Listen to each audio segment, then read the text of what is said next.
Hola, en este podcast se hablarán sobre los tres aspectos generales de las emociones: el aspecto biológico, el aspecto cognitivo y el aspecto cultural. Comenzando con un aspecto biológico, para muchos autores, a pesar de que se les reconoce las atribuciones de la cognición, concluyen también en que la biología, más que los antecedentes de aprendizaje, de interacción social o de socialización, ésta reside en el núcleo causal de la emoción. Un ejemplo claro que podemos ver de este aspecto biológico son las emociones en los bebés.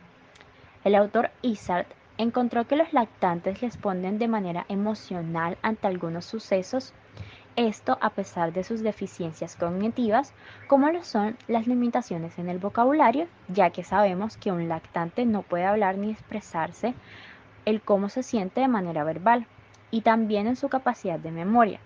Sin embargo, un bebé de 3 semanas de edad sonríe como respuesta a una voz humana, a un timbre agudo, o en otro caso, un bebé de 2 meses expresa enojo como respuesta al dolor.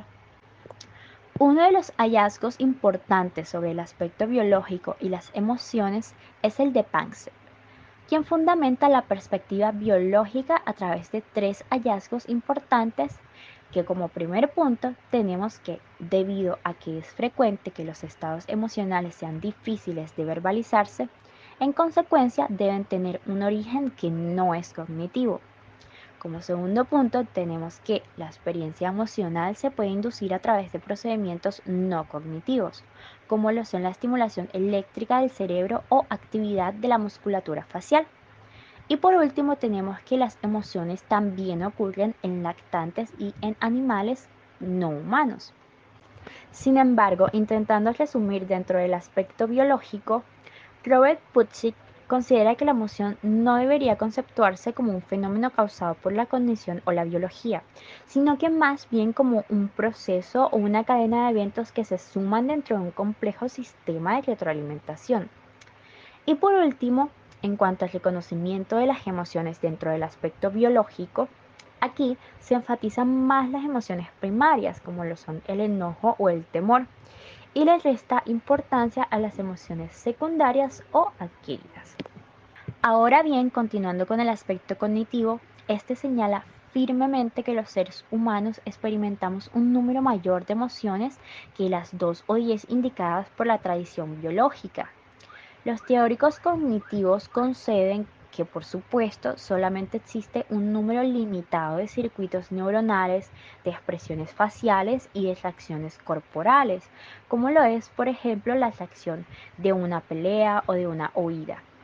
No obstante, indican también que varias emociones diferentes pueden surgir de la misma reacción biológica. Por ejemplo, una sola respuesta fisiológica, como la rápida elevación de la presión arterial, esta puede funcionar como base biológica para el enojo, para los celos o la envidia. Para los teóricos cognitivos, los seres humanos experimentan una rica diversidad de las emociones porque las situaciones pueden interpretarse de modos muy diferentes. Entre ellos podemos encontrar el autor Lazarus, el cual afirma que sin una comprensión de la importancia personal del impacto potencial de un acontecimiento para el propio bienestar, no hay una razón para responder emocionalmente, ya que los estímulos que se estiman como irrelevantes no provocan reacciones emocionales.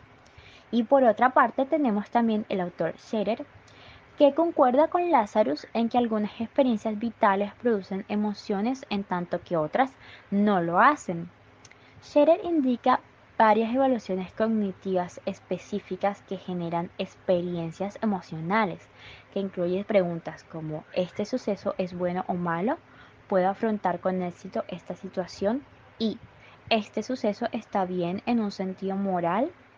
Las respuestas a estas preguntas sobre la manera en que evaluamos la situación constituye el tipo de procesamiento cognitivo que da lugar a las emociones. Por último, tenemos el aspecto cultural. Sabemos aquí que las demás personas son nuestras fuentes más ricas de experiencias emocionales. En sí, muchas emociones se originan dentro tanto de la socialización como de un contexto cultural. Los teóricos que estudian la construcción social de las emociones señalan que si cambiara la situación en la que uno se encuentra, también cambiarían las emociones, puesto que las situaciones definen las emociones que son más apropiadas y esperadas, y debido a que las personas saben cuáles emociones tienen mayor probabilidad de suceder en qué entorno, pues pueden seleccionar un entorno y así construir una experiencia emocional específica por sí mismos. Por ejemplo, si queremos construir orgullo, terminaremos un logro académico o laboral de nuestra vida, como sería una tesis. En realidad, aunque no lo creamos, experimentamos más emociones cuando estamos rodeados de personas de nuestra sociedad. Las demás personas no solamente ocasionan que se despierten las emociones en nuestro interior, sino que también nos afectan de manera indirecta a través del contagio emocional. El contagio emocional es la tendencia a imitar y sincronizar expresiones, vocalizaciones, posturas y movimientos con los de otra persona y en consecuencia converger en sentido emocional. En general, otras personas y la cultura nos instruyen en cuanto a las causas de nuestras emociones, la forma en la que deberíamos expresarlas, como el manejo de emociones y el momento en que es necesario controlarlas, que sería el manejo emocional. Ya para finalizar, es importante resaltar el cómo las emociones pueden ser registradas a través de lo que se conoce como un registro de conducta emocional, el cual permite analizar en detalle qué tipo de emociones están presentes durante el día a día en alguna situación en particular. Podemos apuntar a categorizar aquellos días en los que la emoción es positiva o es negativa, entre otras determinando su frecuencia y su intensidad.